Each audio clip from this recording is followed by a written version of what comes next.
선한 사람 TV를 애청하고 계시는 국내에 계시는 성도 여러분 인사드립니다. 날씨가 좀 풀렸습니다. 자유롭게 활동 범위를 넓혀가면 좋겠습니다. 오늘은 12제자 중에 바돌로메에 대해서 생각하겠습니다. 바돌로메의 이름이 사도들의 명단에 기록된 것 외에는 그의 사역을 알아볼 길이 없습니다.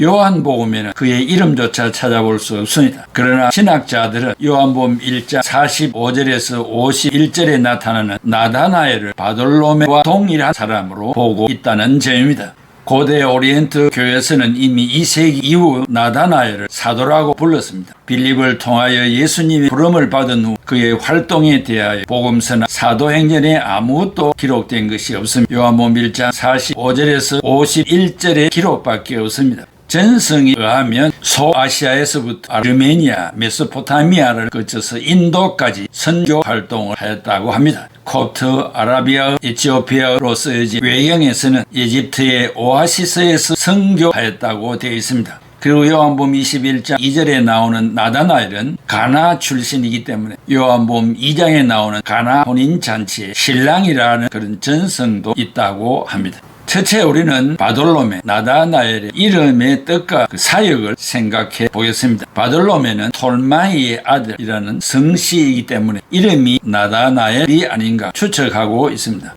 공간복음하면 마태, 마가, 누가를 공간복음이라 합니다. 요한복음이 포함되지 않습니다. 요한복음이 포함될 때는 사복음서라 말합니다.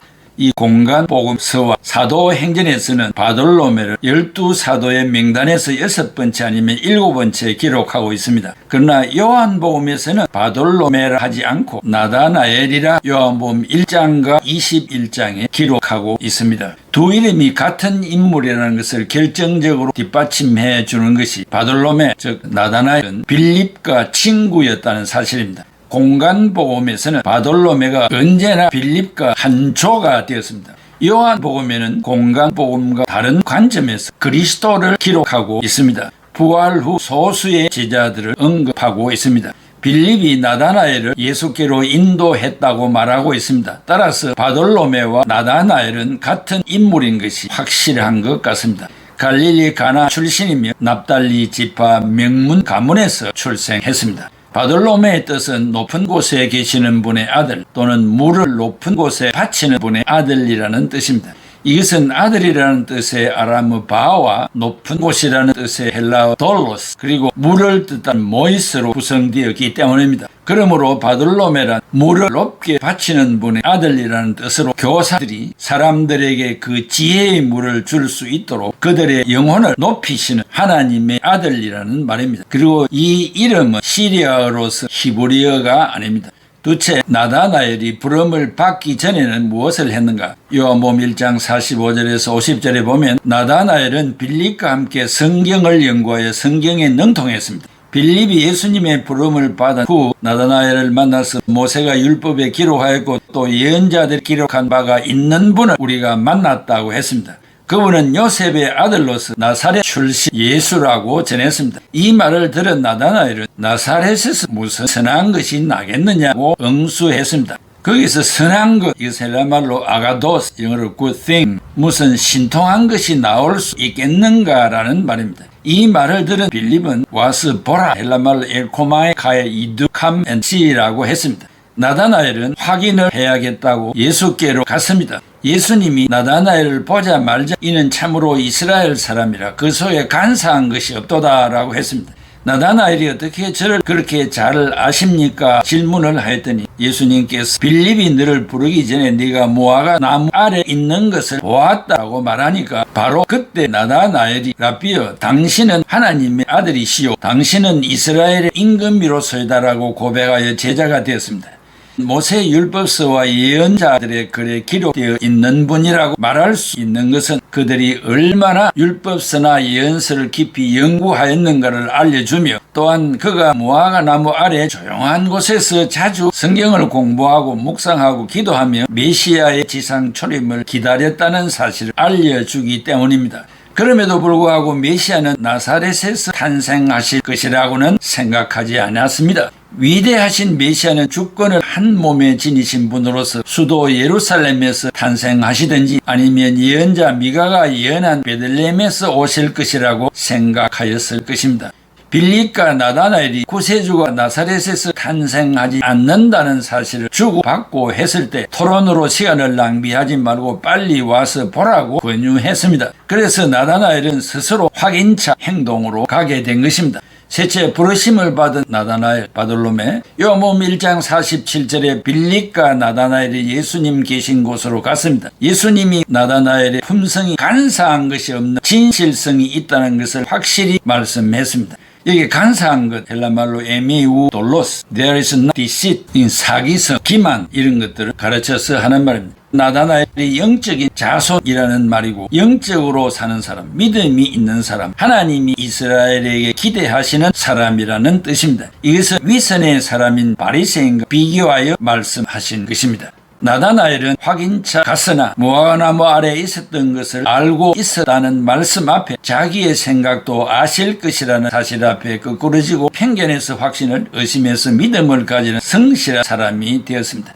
넷째, 나다나엘의 품성. 요한복음 1장 47절에 간사한 것이 없다고 했습니다. 그 증거가 처음에는 나사렛에서 무슨 선한 것이 나겠느냐고 하였으나 가서 예수님을 대면하여 보고 변하여졌습니다. 요한복음 1장 49절에 라비여 당신은 하나님의 아들이요 이스라엘의 임금 즉 메시아라고 했습니다. 공평과 정의로 통치할 수 있는 왕 중의 왕이라는 말입니다. 요한복음 1장 46절에 나다나엘이 말한 선한 것, good thing은 자기가 기다리는 온전한 선, 인간을 초월하는 선, 형이상학적인 선을 두고 말했을 것입니다. 정치인이라면 자기에게 불리한 말을 할 필요가 없었을 것입니다. 그러나 솔직한 사람으로서 마음에 있는 말을 한 것입니다. 정직한 사람이고 구도적 회의론자, 즉 진리를 추구하는 사람이었습니다.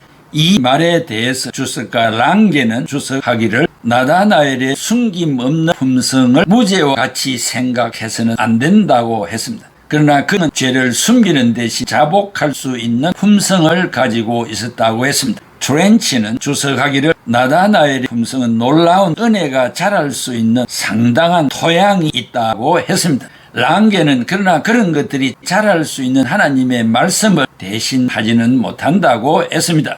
예수님은 나다나엘에게도 많은 단점이 있었음에도 불구하고 결함을 지적하지 않으시고 장점을 드러내어 칭찬해 주었습니다. 우리는 가식이 없는 기정사실을 그대로 표현하여 상대방을 감동시킬 수 있는 정신을 배워야 합니다. 이것이 품성 교육의 키포인트입니다. 나를 칭찬해 주는 사람 앞에서 감동을 받지 않을 사람이 있겠습니까?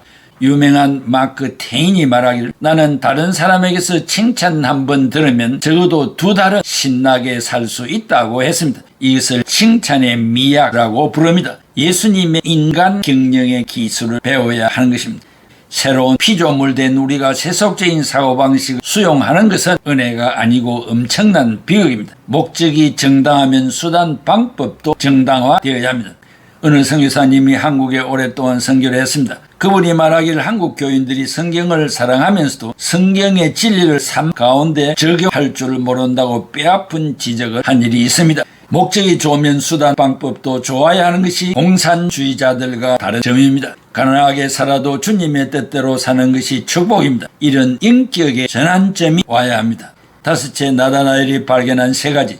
첫째는 자기와 대화하시는 분이 메시아라는 것입니다. 요한복음 1장 48절에 어떻게 나를 아십니까? 물었습니다. 나의 단점을 다 알고 계시고 나의 모든 것을 다 아시는 전지전능성을 말할 때 all knowing God라고 합니다. 나다나엘은 예수 그리스도를 하나님으로 알게 되었고 예수님의 신성을 발견하게 되었습니다. 둘째, 예수 그리스도가 구세주라는 것을 알게 되었습니다. 요한복음 1장 49절에 나다나엘이 예수님에게 당신은 하나님의 아들이요 이스라엘의 임금이라고 했습니다. 유대인들은 메시아를 이스라엘의 임금으로 표현했습니다. 메시아는 히브리어이며 아람어이기도 합니다. 그리스도는 헬라어입니다. 모두가 같은 뜻입니다. 나다나엘은 예수님을 요셉의 아들이나 목수의 아들로 말하지 않고 메시아 즉 죄를 용서하시고 죄인을 구원하시는 구주로 표현했습니다. 이것을 발견하지 않고는 신자가 될 수 없습니다.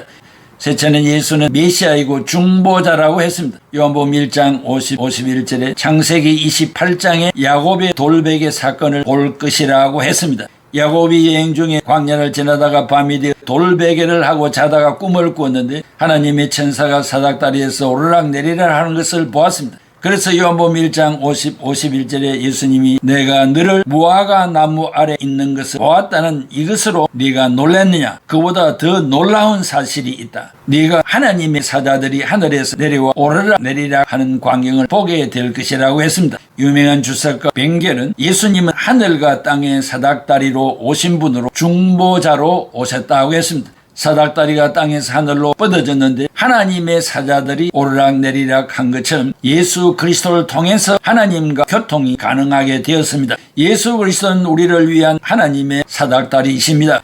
6번째, 나다나엘은 무슨 일을 하다가 어떻게 죽었습니까? 나다나엘은 뚜렷한 일을 한 흔적이 없이 살다가 죽었습니다. 1세기 문서에 나다나엘의 죽음에 대해서 말하기를 말년에 부르기아에 가서 전도를 했고 헬라폴리스, 알미니아, 심지어 인도까지 가서 복음을 전했다고 합니다. 바돌로메는 십자가형에 처해져서나 살아있는 동안에 십자가에서 내려 생가죽을 벗겨 고통을 더욱 심하게 하고 최종적으로 참수당했다고 합니다. 7번째 교훈입니다. 예수님의 칭찬을 받았던 자이며 순전한 인격을 가진 자입니다. 어떻게 그런 인격을 소유할 수 있었습니까? 3가지입니다. 하나는 자기의 마음을 여는 자였습니다. 예수님이 나다나엘을 귀하게 본 것은 자기 마음을 솔직하게 오픈했다는 것입니다. 자아 성찰의 창문이 있었습니다. 마음의 문을 열고 숨겨진 것을 내놓을 때 치료가 되는 것입니다. 둘째는 진리를 탐구하고 수용했습니다. 나다나엘이 무화과 나무 아래서 무엇을 하고 있었습니까? 창세기 28장을 읽고 있었을 것입니다. 야곱의 사닥다리의 장면인데 진리를 찾고 있었습니다. 셋째, 진리를 깨달았을 때 고백을 했습니다. 요한복음 1장 49절에 당신은 하나님의 아들이시오 이스라엘의 임금이로소이다. 구세주라고 고백을 했습니다. 나다나엘은 옥토의 밭을 가진 자이며 많은 열매를 수확하여 서로 나누어 먹는 공동체의 일원이 되었습니다. 사랑하는 애청자 여러분, 제자들의 그 아름다운 신앙과 품성을 오늘 우리들도 본받아 부족하지만 기어서라도 뒤따라가는 애청자들이 다 되시기를 바랍니다. 기도하겠습니다. 고마우신 아버지 하나님, 은혜와 사랑을 감사합니다. 제자들의 그 품격과 그 신앙을 들을 때마다 고개를 숙이고 부끄러움을 감당할 수가 없습니다. 우리를 긍휼히 여기시고 억만분지일이라도 그들의 신앙의 뒤를 따라갈 수 있는 저희들이 되게 해 주옵소서. 예수 그리스도의 이름으로 기도하옵나이다. 아멘. 이 노래하고 증거니 배려도 믿음만을 가지고 선을 걸으며 이 귀에 아무 소리 아니 들려도 하나님의 약속 위에 서리라. 걸어가세 믿음 위에 서서 나가세 나가세 의심 버리고 걸어가세 믿음 위에 서서 눈과 귀에 아무 장도 없어도 이 눈이